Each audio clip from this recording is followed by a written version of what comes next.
Nikon is one of the best brands to consider while wandering the market for hunting a good DSLR, and the D5500, 5300, 5200 and 5100 have a respectable spot in choices. At the time of the D5300's release, Nikon announced the older D5100 and 5200 models would continue, and while the company is yet to confirm whether all four will stay in the lineup, all four should remain available to buy for some time yet. As such, all of them are intriguing options in Nikon's DX DSLR range, but which is best for your needs? Our extensive Nikon D5500 versus 5300 versus 5200 versus 5100 comparison looks at what each camera can offer. Welcome back to Catnip, and today we have tried to make a bit different kind of a video on DSLRs that was well due for so long now. So sorry guys. So without further ado, come on, let's learn together.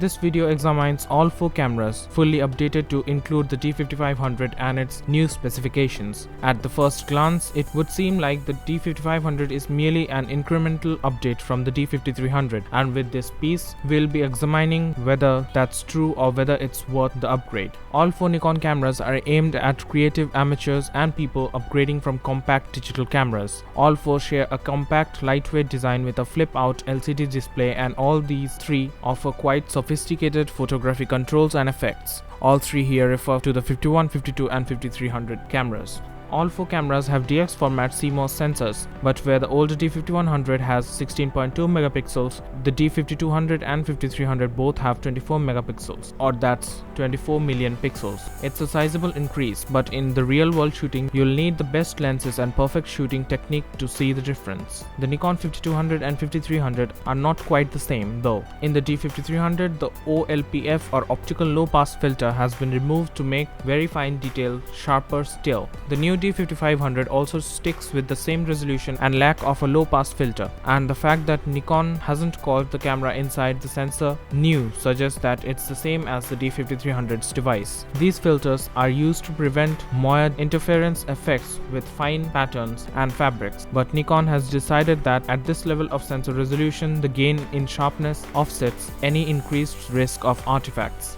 The Nikon D5200 kept the same ISO range as the Nikon D5100 despite the increase in resolution, which would normally reduce high ISO performance. The Nikon D5300 goes a step further, expanding the normal range to ISO 12800 but keeping the maximum expanded value of 25600. Nikon says this has been made possible by the D5300's new and more powerful X-Speed 4 processor, and cites the high ISO performance as one of the new camera's key attributes. The Nikon D5500 specs page cites a native range of ISO 100 to 25600, suggesting that the performance at the very top of the range will be an improvement on its predecessor. That's good news for low-light shooters. It's not just cameras which are continually developed, but their onboard processors too. Successive generations of X-Speed processors have enabled Nikon to keep improving the image quality, particularly the high ISO noise reduction. The Nikon D5100 uses an X-Speed 2 processor, the D5200 has a more advanced X-Speed 3 processor, and the D5300 uses a brand new X-Speed 4 image processor. Nikon is stuck with the same processor for the Nikon D5500 as well. Faster processors can often allow faster continuous shooting speeds too, but while the D5200 boasts a slight speed increase over the D5100, up from 4 fps to 5 fps, the new D5300 sticks with the 5 fps maximum continuous shooting speed, as does the new Nikon D5500.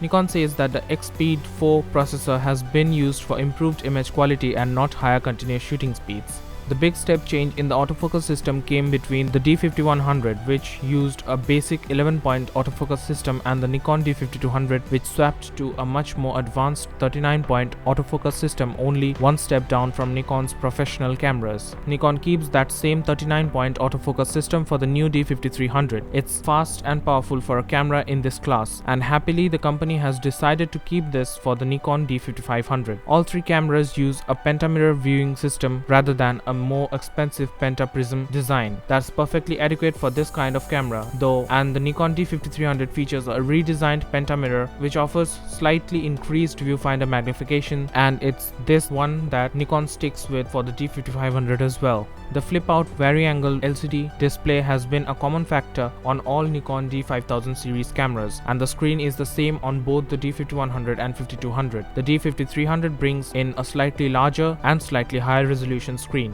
while the Nikon D5500 sticks with the same resolution and size as the D5300 screen. It brings an interesting new development in the shape of touchscreen technology. This means you can tap the screen to focus and shoot, as well as adjusting settings. You can also use the touchscreen to swipe through images in playback. The Nikon D5100 and 5200 come with night vision, color sketch, miniature, selective color, silhouette, high key and low key effects, whereas the Nikon D5300 adds 2 more, toy camera and a single image HDR painting effect. The D5500 is equipped with a night vision, super vivid, pop color, photo, illustration, toy camera, miniature, selective color, silhouette, high key and low key effects. Flat mode is particularly useful if you are likely to be doing some post-production editing, as it retains all the details and preserves rich tonal information in both the highlights and the shadows of an image. All three D5000 series cameras can shoot 1920x1080 Full HD movies at 30, 25 and 24 frame rates. The D5200 added the ability to shoot at twice normal speed for slow motion effects at 60 or 50 frames per second, but only in an interlaced or I mode, which is not progressive and will not be smooth in comparison to the P mode. The Nikon D5300 can shoot at 60 or 50 frames per second in the higher quality progressive or P mode. The Nikon D5100, to be honest, is probably fine for most users, and the newer D5200 and 5300 simply add higher frame rates that many won't use. Not surprisingly, the same video options are available on the Nikon D5500 as well. The Nikon D5100 came out before Nikon's plug-in Wi-Fi adapters were launched, so if you want Wi-Fi image transfer to a smart device and remote control, you will need the D5200 and Nikon's WU-1A adapter, which is around 48 pounds or $49. That translates to about 350 Indian rupees. Even better, the Nikon D5300 has Wi-Fi built in. If you want to add location data to your photos with GPS, you can get the GP-1/A adapter, which is around 200 pounds or $280. That translates to about 18,000 Indian rupee for the Nikon D5100 and 5200, but the D5300 has GPS built right in. If you want both, you could argue that the 5300 saves you the cost of both add-ons, and the combined value of 248 pounds or $329,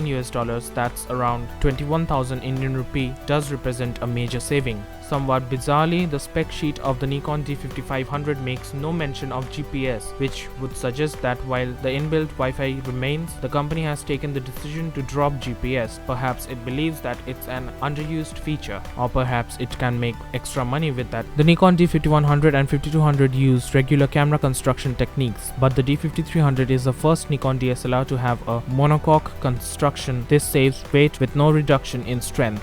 The Nikon D5100 and D5200 were already very light at 510 and 555 grams respectively, but the Nikon D5300 weighs just 480 grams. It's also a few millimeters smaller than both its predecessors. Nikon says that the D5300 also has an improved grip, and it's once again said the same thing about the Nikon D5500. The new camera is also slightly smaller and lighter, and also uses a monocoque structure. The D5100 and 5200 share the same battery type, but energy efficiency improvements in the D5200 extended the battery life from 400 shots to 500. But the D5300 has a new A version of the battery, which is externally the same but modified to give an even longer life of 600 shots. The Nikon D5500 shares the same battery with its predecessor, but once again efficiency improvements come in again to boost battery life to 820 shots. That's a massive improvement compared to the 400 shots in D5100. That's more than twice. Battery life is probably the key area in which DSLRs retain an advantage of compact camera systems, at least for now.